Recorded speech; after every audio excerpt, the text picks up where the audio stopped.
side of the room? My side. Okay, right. Yep.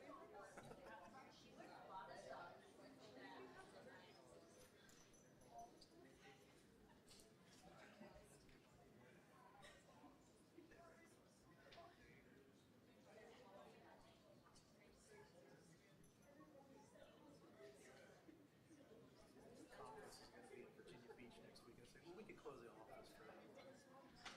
I'll come back for this one.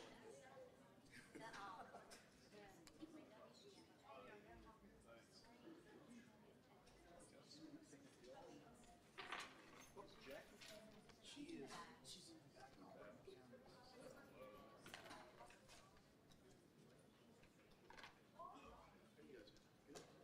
Thank you. I appreciate it.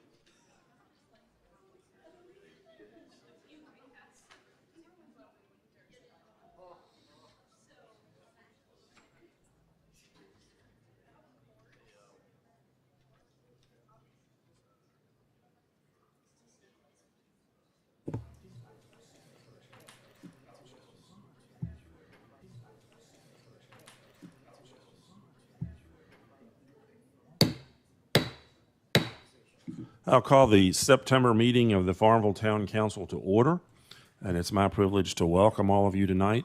I understand Dr. Eric Hodges' American Government class is here, obviously. Stand up, please, those that are part of the, of course, it's everybody in council chambers almost. Welcome. We're glad to have you. Is Dr. Hodges here? No. So he sent you, right? Yeah, well, the camera, please pick them up so that they can prove that they're here. And we're part of the, but we're glad to have you. We hope you learn tonight.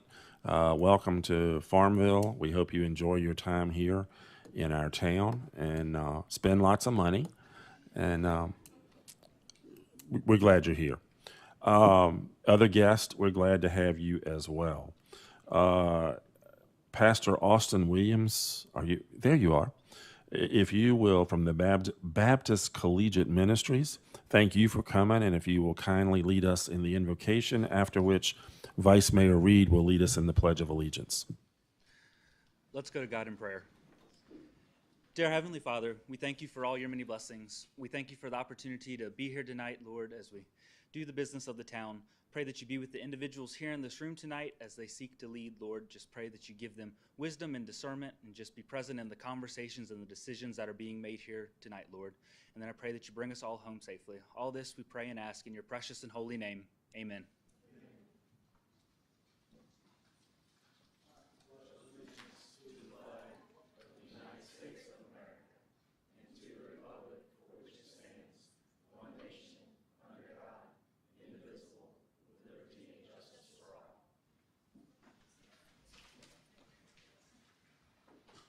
I thank both of you gentlemen.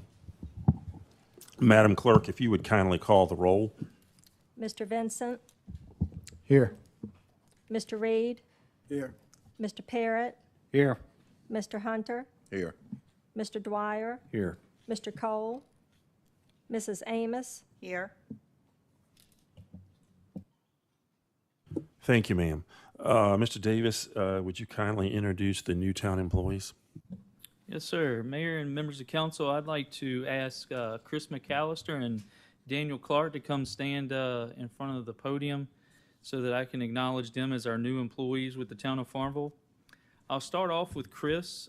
Chris is hired as our new HR manager. Chris started her career in retail grocery business, working herself into management positions and with responsibilities in HR. She was an HR generalist for a credit union, and most recently worked in municipal government in the town of Crewe. She has a Bachelor of Science from Longwood University.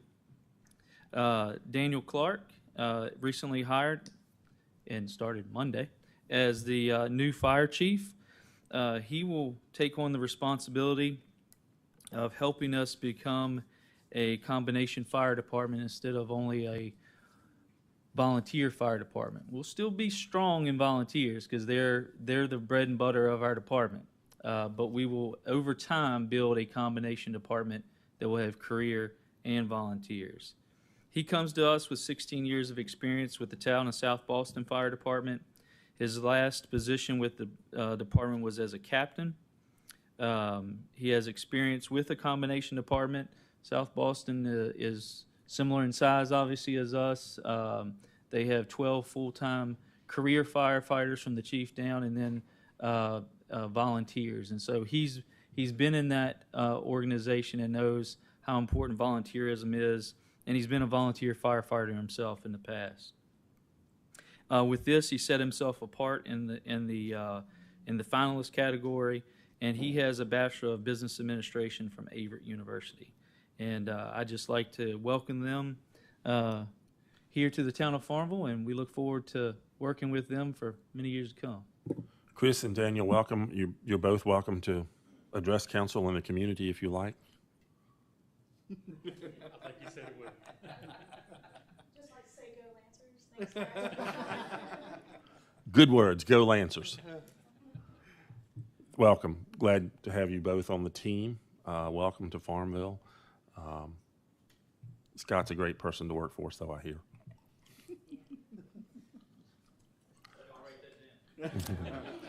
Thank you. Thank you very much. Mr. Davis, would you like to introduce Jeff Gore? I would, Mayor. Tonight we have with us Jeff Gore. He's with Hefty, Wiley & Gore, which is a law firm out of Richmond.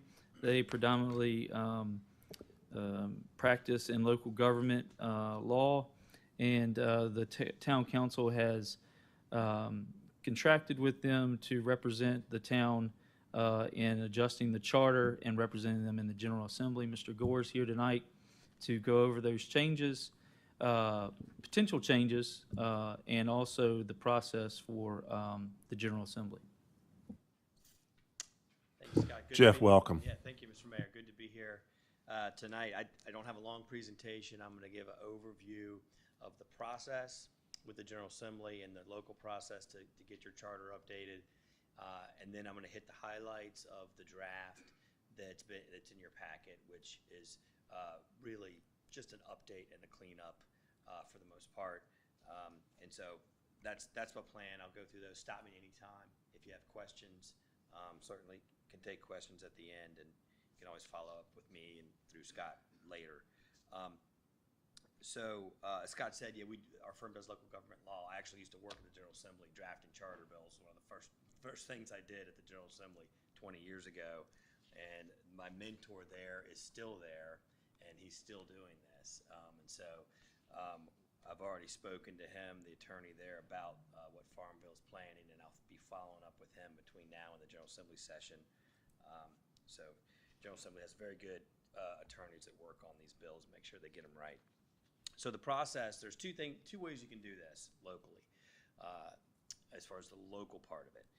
You can have a referendum, essentially an election on the changes you're proposing as a procedural step, or you can have a public hearing. I've very rarely heard of a locality going the referendum route. Certainly in a case like yours where it's pretty much technical changes. Is that better? Sorry about that.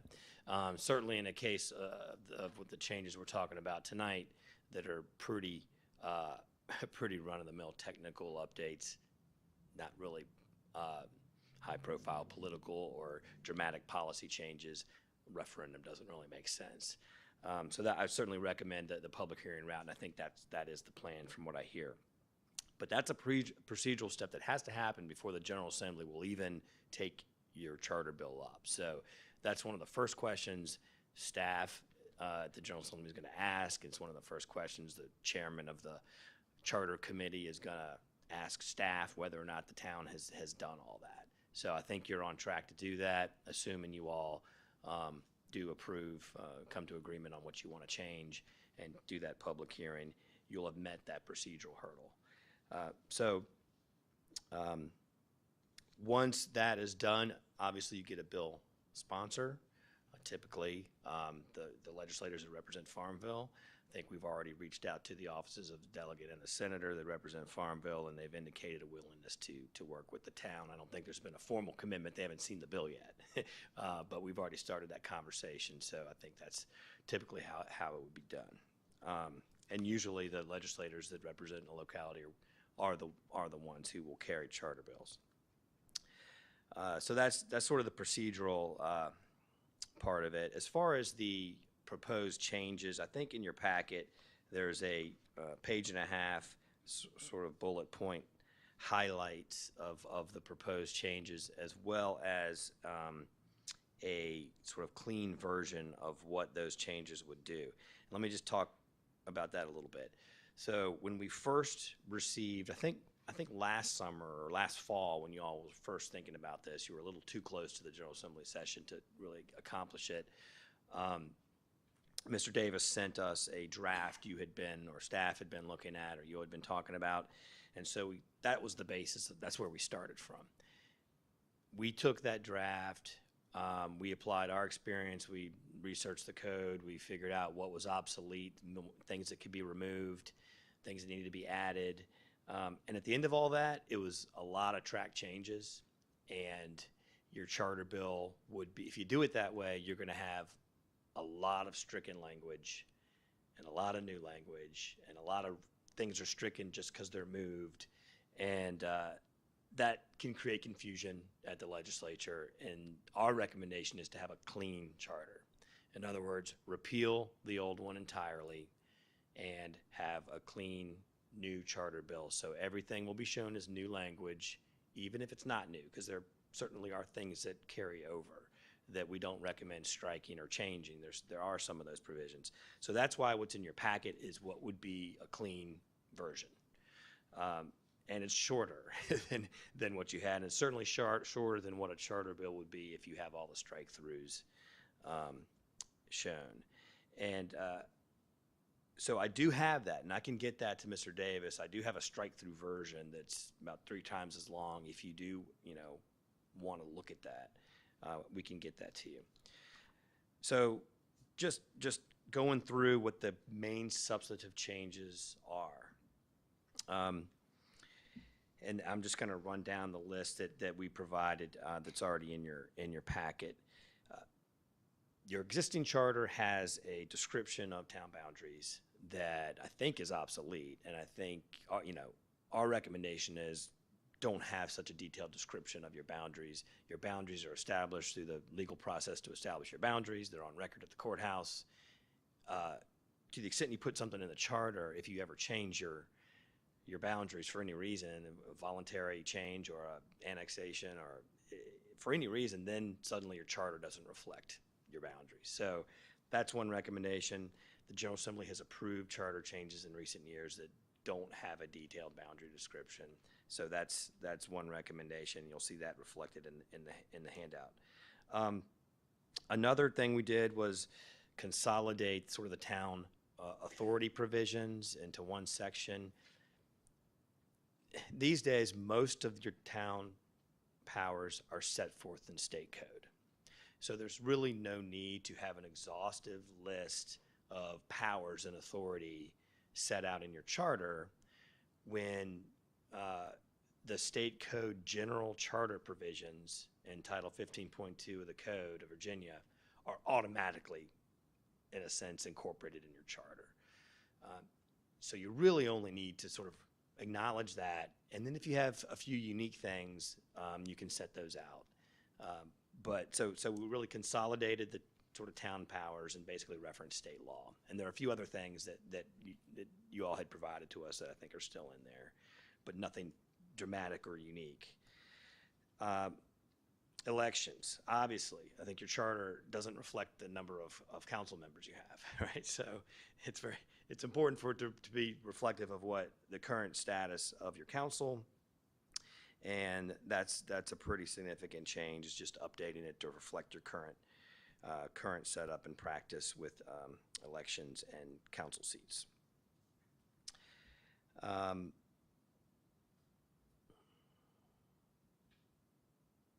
There are some changes with regard to role of mayor vis-a-vis the role of the manager.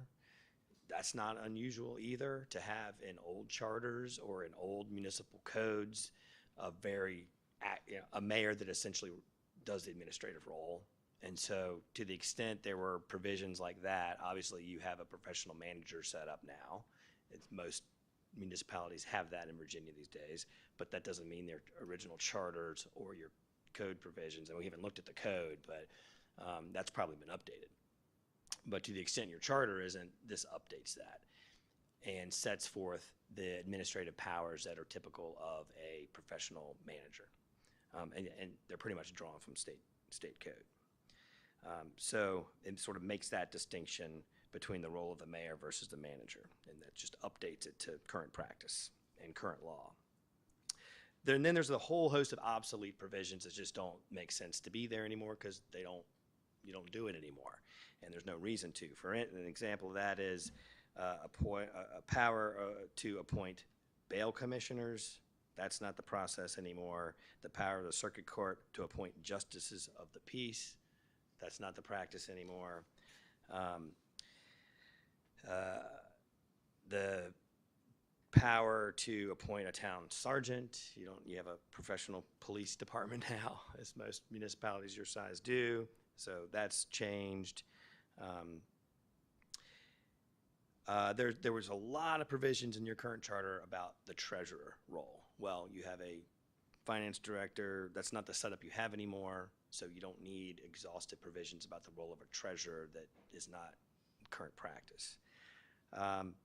Then you had some provisions that I had never seen before that were very prescriptive about how the town would have to publish ordinances.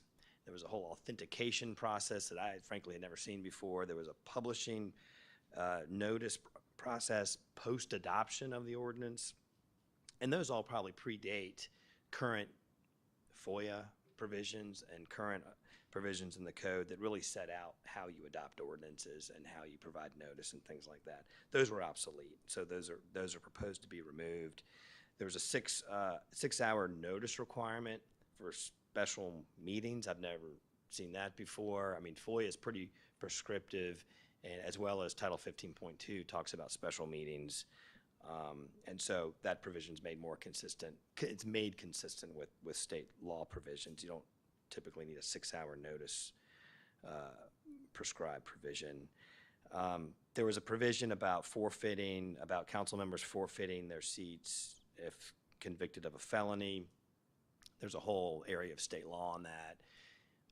It didn't need to be in the charter. So really removal of obsolete provisions and then updating provisions for your current practice is really what it does. And then talking with the attorney at Legislative Services, it's always good if you can frame it as an update and a technical revision, and that's really what this is. Again, no real groundbreaking policy changes, and that's really the highlight of it. I'm happy to answer questions. Jeff, if you'll talk about the timeline for just a minute. Obviously, Yes, sir. our senator and delegate will introduce it in the January session. We assume that it gets approved.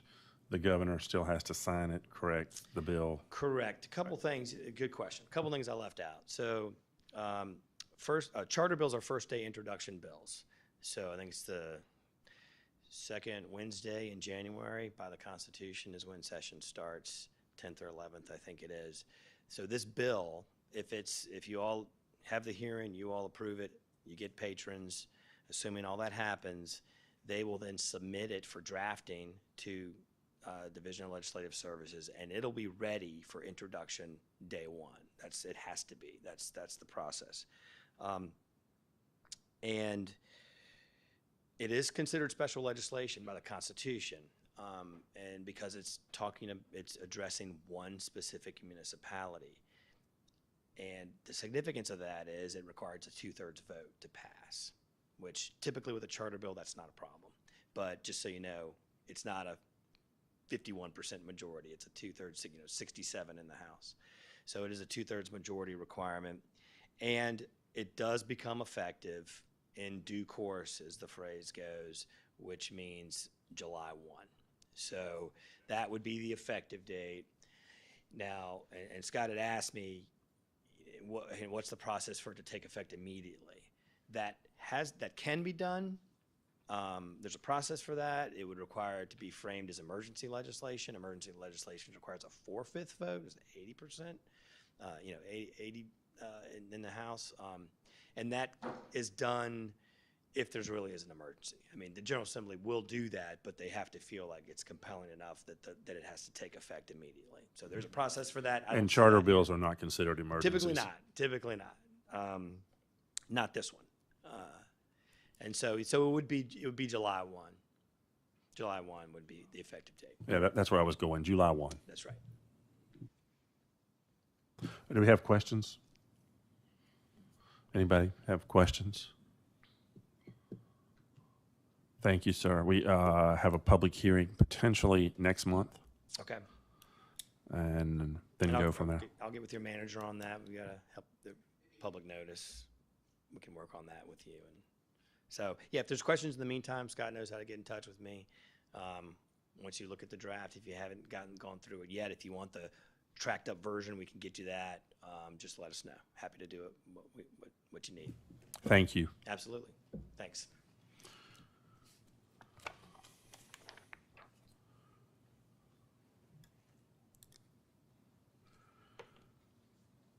Item number 7, public hearing, ordinance number 212, amending sections 29 through 31 of Article 4 of Chapter 29, zoning and subdivision.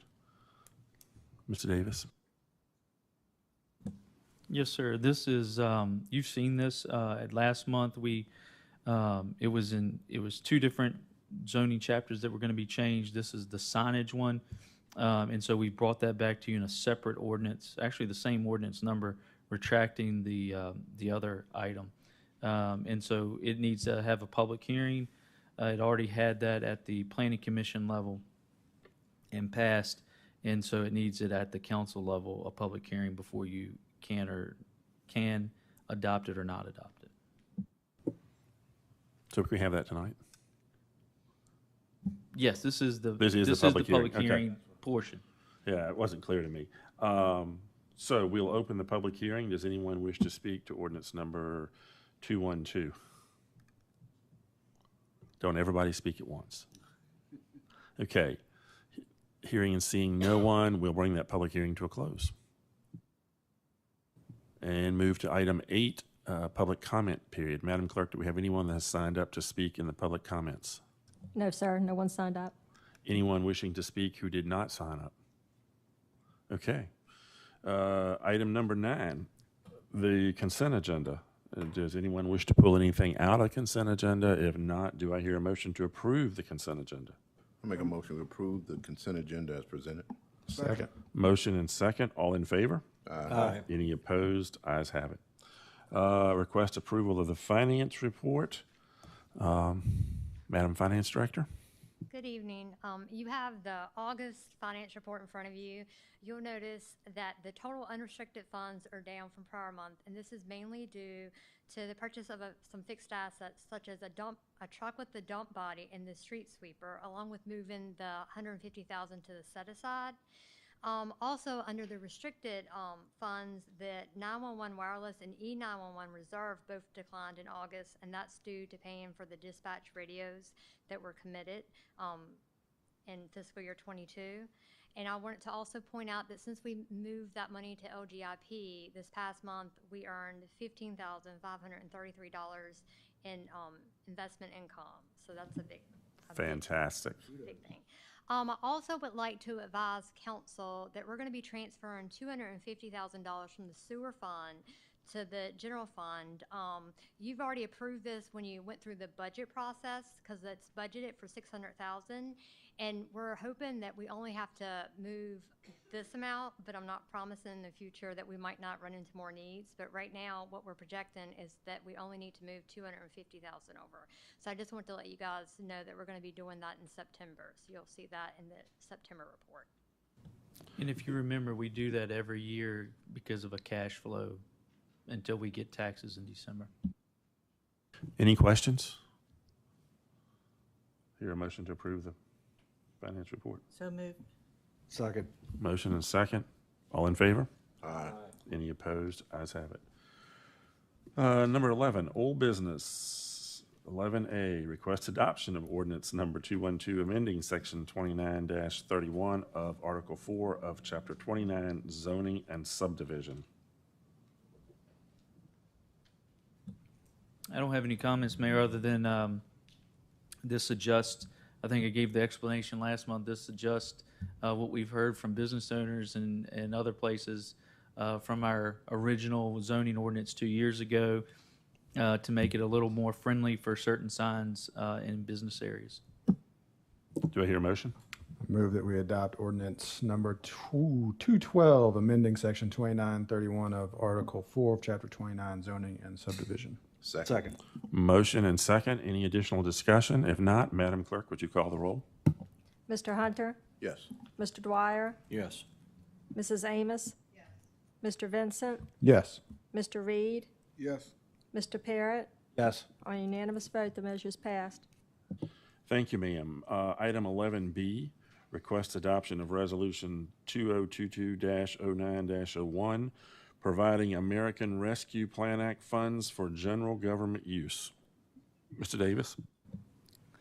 Mayor, members of council, if you remember last week, I brought to your attention, we had gotten pricing on two different things that, one was brought to us by council as a desire from a recreational aspect to have here in town over the last several years, and that is a splash pad at Lions Park. So you have that in this as a general government use, and also the need for, based on safety for our Public Works Department, and for us to continue to do work on South Main Street in that 45-mile-an-hour zone. We need to purchase a crash barrier. Pleasure of council. Make a motion that we adopt Resolution 2022-0901, providing American Rescue Plan Act funds for general government use. Second. Motion and second. Any additional discussion? If not, Madam Clerk, would you call the roll? I have one question, Mr. Mayor. Is the library playground included in this, or is that not in this? Not at this time. We don't have a good model yet and pricing for that at this point. We'll bring that back. Temple. Madam Clerk? Mr. Dwyer, Yes. Mrs. Amos, Yes. Mr. Vincent, Yes. Mr. Reed, Yes. Mr. Parrott, Yes. Mr. Hunter. Yes. On unanimous vote, the measure is passed. Thank you, ma'am. New business, 12A, appointment to the Farmville Industrial Development Authority, FIDA. Mr. Davis or Mr. Reed? Yes, we had 3 FID resignations, and we need replacements to be named. And in Personnel Committee, we recommend the following to the replacement for the IDA, which would be Rhett Weiss, James Kimball, and Corey Wingo. In the form of a motion. I will make that motion. Second. We have a motion and a second to appoint those individuals. Any additional discussion? If not, Madam Clerk, would you call the roll? Mrs. Amos, Yes. Mr. Vincent, Yes. Mr. Reed, Yes. Mr. Parrott, Yes. Mr. Hunter, Yes. Mr. Dwyer. Yes. On unanimous vote, the measure is passed. Thank you, ma'am. 12B, request adoption of resolution number 2022-0902, authorizing the finance director to transfer funds within the general fund from the finance department to the library department for the library trust fund payment and the street department to the non-departmental department for the TDFP gap financing Wyanoke payment. That's a mouthful. It is. So basically, we have to make sure at the end of every year that every expense that we haven't overexpended, and so we've expended more than we budgeted, or that's a finding in the audit. So we have to move things around. For the library, that piece was back in February of 19. I think the library board, had some money that the town was holding like as an escrow agent, And they, back in February, asked for their money, but then they were like, well, hold up, we don't really have anywhere to put that money, so can you keep holding it for us? And if we need something, we'll ask for it. Well, we recommended that they create a trust. So they created the Central Virginia Regional Library Trust or something to that effect. And they just asked for the funds. So we had to take that cash and give it to them. And so we didn't budget for that. So we're asking for money to be moved to budget for that. And then on the WINO, that payment is basically, it's hard to budget for that because it's based on their sales tax. And that's on an agreement that was also signed by council back in December of 16. And so it was just, they had a better year, so there was more money that had to be moved over to the IDA, who is where it gets funneled to. And so that's why we're asking to move some funds to that line. Any questions on that? Any questions? Do I hear a motion? I move that we adopt resolution number 2022-09-02. Second. Motion and second. Any other discussion? Madam Clerk? Mr. Vincent, Yes. Mr. Reed, Yes. Mrs. Amos, Yes. Mr. Parrott, Yes. Mr. Hunter, Yes. Mr. Dwyer. Yeah. On Yes. On unanimous vote, the measure is passed. I'm glad you stayed put, Madam Finance Director. Number C, request adoption of resolution number 2022-09-03, authorizing the Finance Director to transfer budgeted funds from fiscal year 21-22 to fiscal year 22-23 in the General Fund, Street Maintenance Fund, Water Fund, and Airport Fund. Yes. So basically, that's where they entered into agreements to purchase things, but maybe they were on back order or they just haven't come in yet. And so we haven't either gotten the invoice or the product or something to that nature. So we basically need to take those budgeted funds and roll them over to the new year so that we can still pay for those items. I can give you some examples. We're still waiting on a garbage truck. We're still waiting on, that's the general fund. We're still waiting on the police radio system. Street maintenance funds, we didn't use all of the allocated amounts, so we're carrying it over to the next year. Airport fund, that's government funds for a project that's still ongoing at the airport. So all of that is we're entering into, as she said, a contract, carry it over so that we can use it in this fiscal year. Do I hear a motion? Make a motion that we adopt resolution 2022-09-03, authorizing the finance director to transfer budgeted funds. Second. Motion and second. Any additional discussion? Madam Clerk? Mr. Dwyer, Yes. Mr. Hunter, Yes. Mr. Parrott, Yes. Mrs. Amos, Yes. Mr. Reed, Yes. Mr. Vincent. Yes. On unanimous vote, the measure is passed. Thank you, ma'am. Next item is staff reports. Mr. Davis? Mayor, members of council, I just wanted to give you a few updates. One, as you know, it's not May, but it is September, and that's the new date for Heart of Virginia this Saturday, this weekend. And then there'll be an after party like it was on July the 2nd event at North Street. It'll be blocked off from 5 to midnight for a block party at North Street Press Club.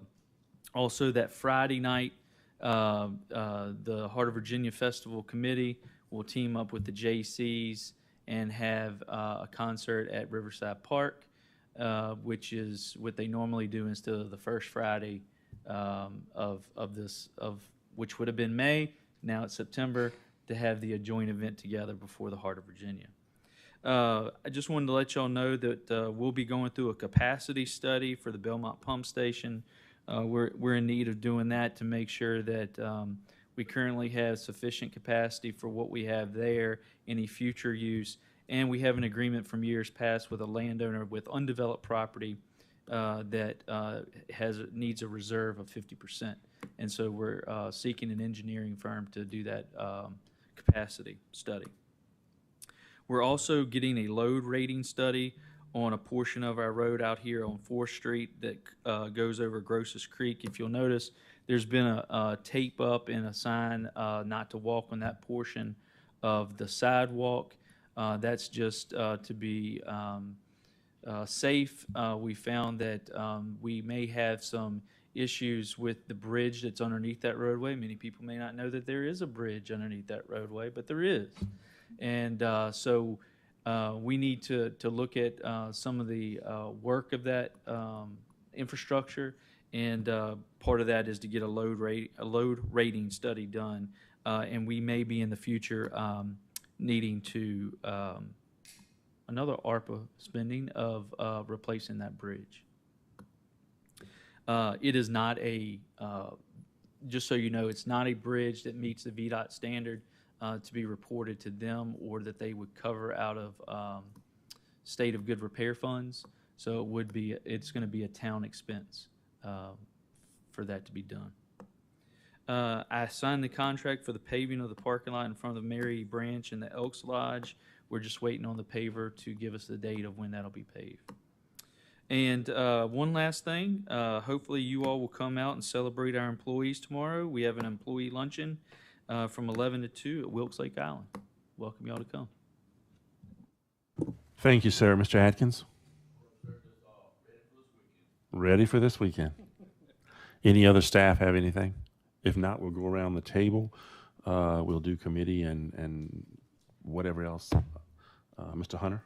Nothing, Mr. Mayor. Mr. Vincent? Will that library playground come back around once you get estimates? Yes. Okay.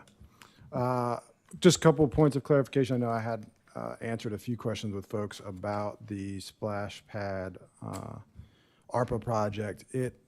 I think when I looked at it, it was like 7.9% of the ARPA funds allocated to us are being spent like in that project. So there's still plenty of funds to go around for the rest of infrastructure items that I know we're all keen on addressing.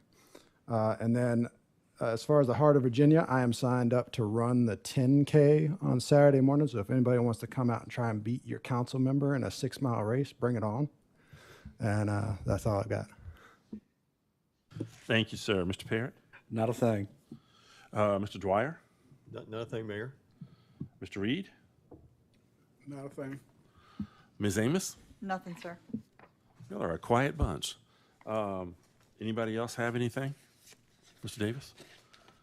Just as a reminder, there will not be an October work session, right, Mr. Davis? We agreed to cancel that last month. Correct. Because some folks will be at VML. So the next meeting will be the October meeting. And again, Heart of Virginia is this weekend, so I hope we have a great crowd. With that, I'll entertain a motion to adjourn. So moved. Second. Motion and second. All in favor? Aye. Any opposed? Ayes have it. I would also like to thank Dr. Hodges' class for being here. Notice we got you out in under 40 minutes, so not all council meetings are this short, but you picked the right one to attend. Have a good evening.